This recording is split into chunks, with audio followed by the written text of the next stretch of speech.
Steps గుర్తున్నాయా మీకు? Okay, ready అయితే మళ్ళీ ఒకసారి చేద్దాం. ఇప్పుడు రాహుల్ ఒకసారి పాడతాడు. టైం మంచి ముహూర్తం కదా, మాట్లాడు.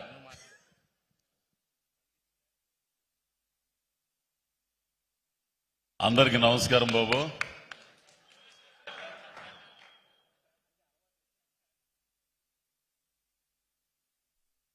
మీడియా వాళ్ళకి, పాత్రికేయ మిత్రులకి, అట్లాగే వెబ్సైట్ మిత్రులకి అందరికి కూడా నమస్కారం.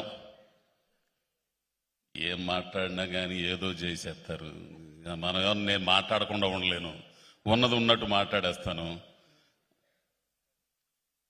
ఈ సినిమా పండగకు వచ్చినట్టయితే మామూలుగా ఎరగదీసి అవతల పడేసేది, కానీ రాకపోవడం చాలా మంచిదైంది. ఇప్పుడు ఎరగదీస్తుంది ఎకనం ఏగల్.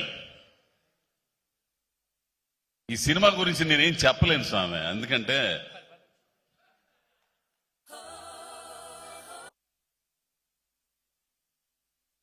ఏంది మడిసే. ఇప్పుడు కొన్ని సినిమాల్ని ధైర్యం చాలదు చెప్పాలంటే. నేను చేసిన షూటింగ్ వరకు చూశాను. డబ్బింగ్ చెప్పేటప్పుడు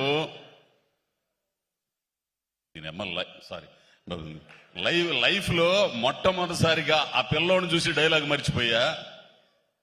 డబ్బింగ్ థియేటర్లో ఈయన ఆ సీన్లన్నీ చూసి నేను మర్చిపోయా, డబ్బింగ్ చేయడం కూడా. ఏందిరా స్వామి, ఈ సినిమా ఏంది, ఇదేంది, ఈ కథ ఏంది, ఈ గన్నులేంది, ఆ పిల్లోడి వేషం ఏంది, ఈ కార్తీక్ బా ఏమయ్యా నువ్వు అసలు మడిసివే, ఇంత ఉంటాడో లేదు, సన్నగా ఎర్రగదీసి వదిలిపెట్టాడు. ఈ సినిమా థియేటర్లోనే చూడాలా, ఒక అద్భుతమైన సినిమా. ఈ సినిమాలో పనిచేసిన వాళ్ళు ఎంత కష్టపడ్డారో ఆ కష్టం మొత్తం కూడా ఈ సినిమాలో కనపడింది. ఆ డైరెక్షన్ డిపార్ట్మెంట్ దగ్గర నుంచి, మేనేజర్ల దగ్గర నుంచి, ఆర్టిస్టుల దగ్గర నుంచి అందరు కూడా. మెయిన్ మీ అసిస్టెంట్ అండి, చాలా బాగా కష్టపడ. మీ అసిస్టెంట్ ఆ విగ్గు మీకు సరే, కానీ కూలిచ్చి కొట్టించుకోవడం అంటే ఇదే. ఏదో చెప్పాలనుకున్నాను నేను. అదే కార్తీక్ ఘట్టం, నేను దర్శకత్వం గురించి మొదలు పెట్టారు. సరే, ఇక పోతే ఆర్టిస్టులు, ఇదిగో మా అవసరాలయ్యా, ఆయన పేరు ఏందో, బా నీది మాత్రం పేలిందయ్యా అసలు. మిర్చి ఆయన, అబ్బో కిరణ్, మిర్చి కిరణ్ ఎస్ఐ క్యారెక్టర్ అద్భుతం. తెలిసిన నువ్వు చేతులు ఎత్తమగ్గానే ఏంది, ఆడు మా బామరిది భాష ఏంది, ఇట్లా వరసను చేసిన వాళ్ళందరూ కూడా చాలా బాగుంటది. మేము ఎవరు కామెడీ చేయకుండానే నవ్వొచ్చింది మీ అందరికి. ఎందుకని సార్ అట్లా శ్రీనివాసరెడ్డి ఉన్నాడు కాబట్టి ఆ సినిమాలో. అంటే ఎట్లా వస్తుంది, మీరు కామెడీ చేయకుండా నవ్వు ఎట్లా వస్తుంది? కాబట్టి ఈ సినిమాకు పనిచేసిన అందరికీ అభినందనలు తెలుపుతూ, ముఖ్యంగా ప్రొడ్యూసర్ గారికి,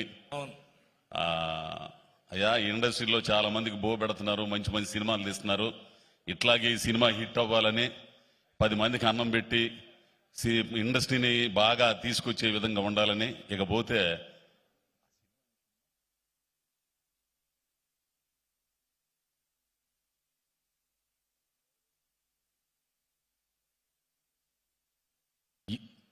నువ్వేందమ్మా మేమేదో ఈడియట్ సినిమాకి ఫస్ట్ వచ్చాను అబ్బాయి, అన్నపూర్ణ స్టూడియోలో వేషం కోసం వచ్చా ఫస్ట్.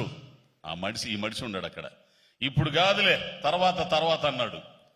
మీ చలవ వల్ల ఈ రోజున మీరు పిలిచి, అంటే రవితేజ గారు పిలిచి నాకు వేషం ఇచ్చే స్థాయికి రావడానికి దాదాపు 12 సంవత్సరాలు 12 సంవత్సరాల తర్వాత. ఈడియట్ అప్పుడా? ఈడియట్ ఎప్పుడు? 2002 అంటే ఎన్ని సంవత్సరాలు అయినట్టు? 22 సంవత్సరాలు అయింది. ఓడమ్మ బడవ 22 సంవత్సరాల ఆయనతో ఉంటే అంతే, అసలు ఏముండదు, ఎడు తిప్పిన అదే డేట్ అంటే చట్టనే ఉండడు స్వామి ఆయన. సార్ అప్పుడు హెయిర్ భలేగుండేది మీకు. ఎవరిది? అప్పుడు నువ్వు మరీ ఇజ్జే మాకులే. అప్పుడు ఇన్నాళ్ళకి మీ పక్కన చేసే అవకాశం నాకు మీ దయతోనే అది వచ్చింది కూడా. కార్తీక్ ఘట్టమనేని గారు వీళ్ళందరూ చెప్పడం ఇచ్చేస్తా. కాబట్టి ఈ సినిమా విజయవంతం కావాలని మనసారా కోరుకుంటూ ఇక్కడికి వచ్చిన పెద్దలందరూ కూడా ఇంకోసారి ధన్యవాదాలు తెలుపుకుంటూ నమస్కారం స్వామి. శివరాత్రికి మాత్రం మామూలుగా ఉండదు పండగ. ఇక అమ్మవారి పండగే కాదు, అంటే శివుడు పండగ అయినా కానీ ఈ సినిమాలో అమ్మవారి పండగ ఉంటుంది. అంతే. 22 సంవత్సరాలు ఇడియట్ కాదు, 50 సంవత్సరాలు, ఎన్ని సంవత్సరాలైనా అసలు మార్పు అనేది జరగని